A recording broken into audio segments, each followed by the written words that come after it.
Bonjour à tous, je vous donne des nouvelles de cette patiente qui présentait une hernie musculaire sur l'avant-bras. Peut-être vous vous souvenez, il s'agissait de la vidéo intitulée Une bosse sur l'avant-bras. Donc j'ai été amené à revoir la patiente à 6 mois de sa chirurgie. Alors pour rappel, il s'agit d'une dame ayant présenté un polytraumatisme sévère il y a plus de 10 ans avec une fracture de l'ulna ayant bénéficié de plusieurs chirurgies. Dans les suites, elle présentait une bosse sur l'avant-bras qui la gênait dans ses activités de la vie quotidienne au moindre effort physique. Elle a donc été opérée il y a maintenant 6 mois d'une aponeurotomie partielle et on note une nette évolution avec une amélioration clinique majeure dans les actes de la vie quotidienne. Elle n'est plus du tout gênée dans les actes de la vie quotidienne. Voici la photo avec la petite cicatrice d'aponeurotomie partielle. Malheureusement, elle s'est remise au sport. Enfin, malheureusement, c'est super pour elle. Elle s'est remise au sport en salle, mais est malheureusement gênée à l'effort lorsqu'elle effectue des efforts importants et de longue durée. Elle se retrouve gênée avec la réapparition de cette hernie musculaire. Alors au repos, comme vous le voyez sur cette image, il n'y a pas de hernie.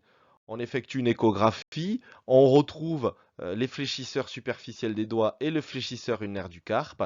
L'aponévrose avec cette image hyper échogène qui est située ici et ici.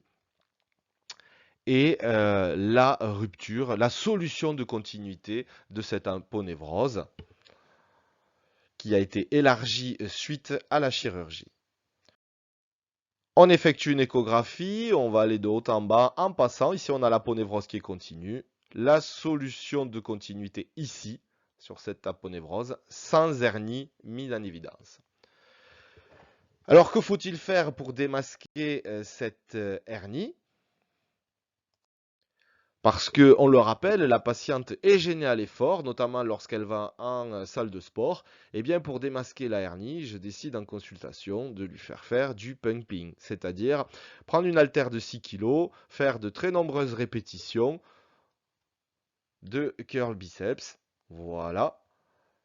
Donc de nombreuses séries avec une haltère de faible poids, mais beaucoup de séries pour pouvoir hyper vasculariser ces muscles, notamment ces muscles de l'avant-bras, afin de démasquer cette hernie.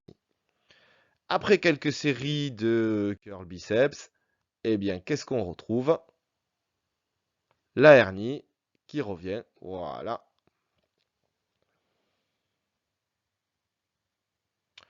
On met donc en évidence cette hernie. En vidéo, ça donne ceci.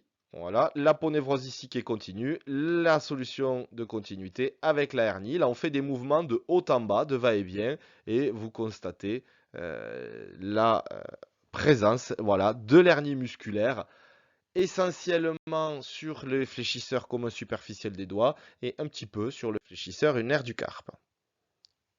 Une autre vidéo de cette hernie musculaire, avec ici le fléchisseur ulnaire du carpe. Le fléchisseur ulnaire du carpe est ici et le fléchisseur superficiel des doigts est à cet endroit. Ici, on a une image comparative juste en dessous de la hernie et au niveau de la hernie, avec cette solution de continuité. Alors qu'en regard de la hernie musculaire, on voit bien la sortie du muscle fléchisseur commun superficiel des doigts. Alors en conclusion, chez cette patiente, on a une bonne efficacité du premier geste chirurgical sur les actes de la vie quotidienne, avec une patiente qui est plus du tout gênée dans sa vie quotidienne, mais qui est gênée lors des efforts physiques intenses, et notamment lors de la reprise du sport en salle. Elle souhaite donc revoir le chirurgien pour discuter d'une aponeurotomie un petit peu plus étendue. On verra par la suite ce qui se passera. À bientôt!